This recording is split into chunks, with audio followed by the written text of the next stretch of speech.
My sister is hosting a family roast, and unfortunately, I'm the main target. Situation that felt like a trap from the start. It all began when my sister, Lily 28F, announced in our family group chat that she was organizing a family roast at our upcoming reunion. At first, I thought I'd misread the message. A roast? For our family? This wasn't something we'd ever done before. And the way she phrased it made it clear who the main target would be. Me. Everyone seemed excited right away. My parents sent thumbs up emojis, my cousins started joking about what they'd wear, and the group chat lit up like it was Christmas morning. But I couldn't shake this bad feeling. I know my sister. Lily has a habit of taking things too far, hiding her insults behind a mask of humor. For years, she's made me the punchline of her jokes, and every time I tried to speak up, the response was always the same. Oh, come on. She's just being playful. But it never felt playful on my end. So I brought it up with my parents. I called them that same night saying I wasn't sure this roast was a good idea. I told them it sounded more like an excuse for Lily to drag me through the mud again, but they just laughed it off. My dad even said, "You need to learn to take a joke, son, it's all in good fun." I tried to push back but they wouldn't hear it.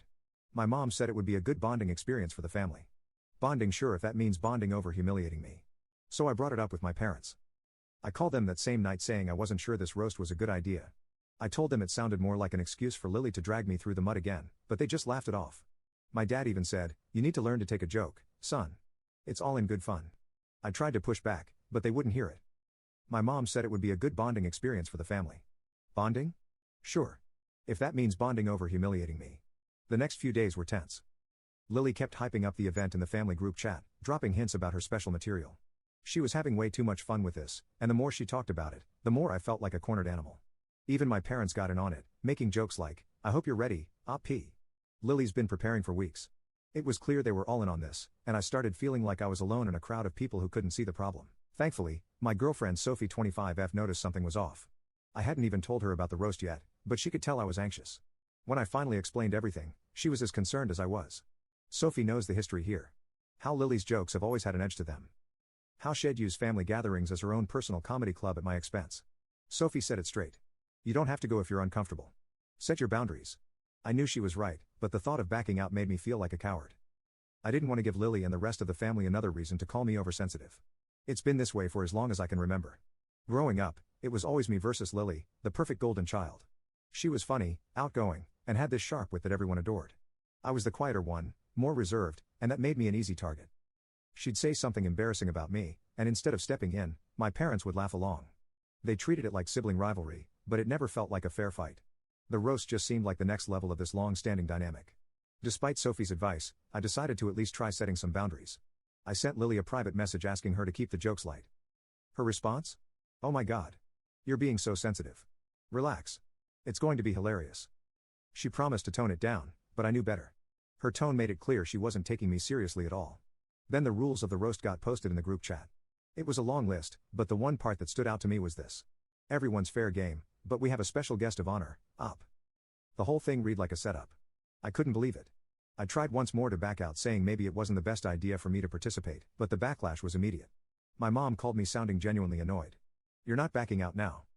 We've all been looking forward to this and you're going to ruin it for everyone if you don't show up." The guilt trip worked and I reluctantly agreed to go. As if things couldn't get worse, I found out Lily had invited some unexpected guests, extended family members I hadn't seen in years, and a couple of old high school friends. People who knew me back when I was an awkward teenager. The idea of them sitting there watching me get roasted in front of everyone made me feel sick. Then came the final straw. My cousin Rachel 27F gave me a heads up. Lily had been gathering stories about me for weeks. She had been messaging family members asking for any embarrassing dirt they could remember and putting together a script. It felt like a hit job disguised as a joke. I confronted my parents again telling them this wasn't right, that it felt like an attack. They dismissed me again saying I was being dramatic and needed to lighten up. With no other choice, I decided I'd go to the reunion, but made a backup plan to leave if things got ugly. I told Sophie I was giving my family one last chance to prove me wrong. But the night before the event, Lily sent a message that hit me like a gut punch. "Can't wait for tomorrow. Finally going to say what everyone's been thinking." At that point, any hope I had left was gone. I knew I was walking into a trap. Update 1. The day of the reunion came and I went in feeling tense but determined. Sophie was by my side trying to keep things light. The place was packed, a big rented hall filled with familiar faces. Everyone was in a great mood and it felt like a real celebration at first. There was music playing, tables set up with food, and my parents were busy making small talk with relatives we hadn't seen in years. For a moment, it almost felt normal. Lily was in her element, moving from group to group, clearly the star of the show. She was laughing loudly, greeting everyone with hugs and jokes. It seemed like the whole room was revolving around her. I spotted a few high school friends Shed invited without telling me, and it hit me again how much effort Shed put into this. I tried to stay calm and told myself maybe I was overthinking it. Sophie squeezed my hand and gave me an encouraging nod.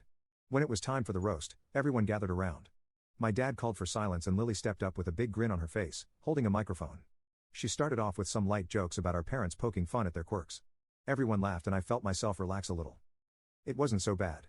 She moved on to our younger cousins, making silly jokes about their social media habits. Even I chuckled at a few of those. For a moment, I thought I might have misjudged this whole thing. Then she turned to me.